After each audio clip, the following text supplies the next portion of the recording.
Okay, now let's look at how we go about creating box plots. So, in order to create a box plot, we need to have found our interquartile range. We need to have found our Q1, our Q2, and our Q3.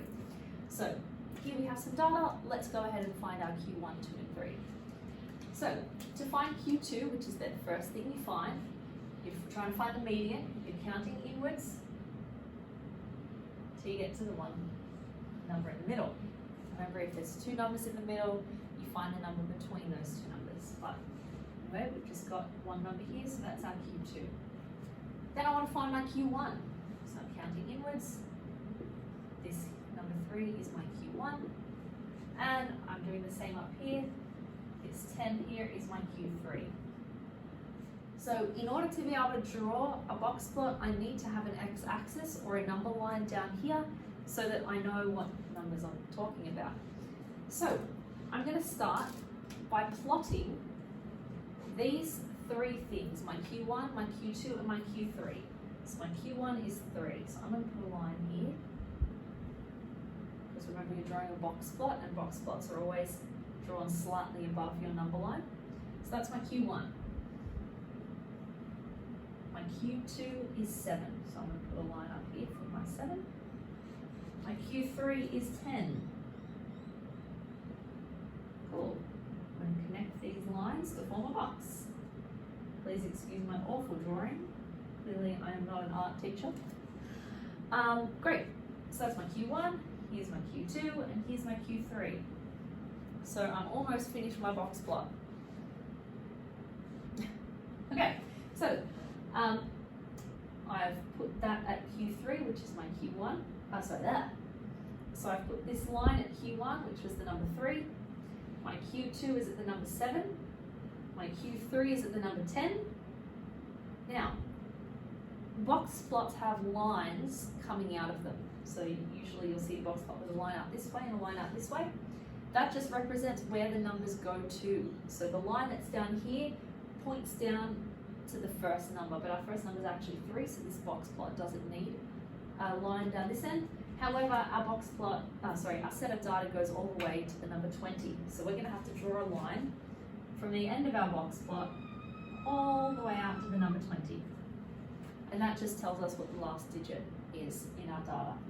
So looking at this, because it doesn't have a number coming up the front, our Q1 is also our first number in our set of data. And that's the edge of this box. The center of the box is the center of our data, and it fell at 7. The end of our big box is Q3, and a line comes out the end to the end of our data. So now we're able to read a box plot as well as plot 1. Okay, let's do it again. Here we've got another set of numbers for our data. I want to find my Q1, my Q2, and my Q3. So in order to do that, first I find my Q2, I count inwards till I get to the center number. So 17, 9, here we go, 12 is my center number. So that's my Q2. I'm going to do the same up this end. I'm going to count inwards till I get to the middle. Uh-oh, I've got a number that falls between these two. So what number's between 7 and 9? It's 8. So that's my Q1. Do the same up here. 13, 21, 13, 17. I need to try and find a number that falls between these two. So this one is not as easy to do. I don't straight away off the top of my head know which number falls in what I do, but we're going to do it the longer way. We're going to try and find the mean. So in order to do that, I have to go 13 plus 17 and divide it by 2. So 13 plus 17 gives us 30, divided by 2 gives us 15. So 15 is the number that lies between these two numbers. That's our Q3. Put a box here. Great, so these are the pieces of information that I need to get started on my box plot. So I'm using the same number line as before.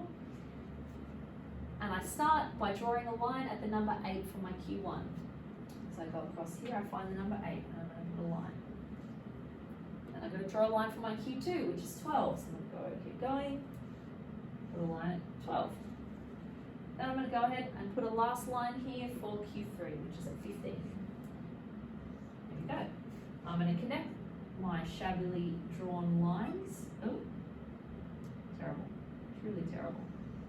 There we go. Okay, so I've got my shonky looking Q1, Q2, and Q3 box, which is great. Now I've only got 2 more things that I need to add before my box plot is finished. So I need to draw a line out this end that goes all the way to the very first number in my set of data. So my first number in my set of data is the number 1. So it's going to go out here. Then I need to do the same up the other end. I need to draw a line all the way to the end of my data. So in this case, 21. I did not draw my number line big enough, but there we go, 21. Cool. So in order to read a box plot, you will be able to see the first number in the set of data. Q1 is this big line, Q2 is this middle line, Q3 is this last line, and then this one that comes out the end, that takes you all the way to the last number in your set of data.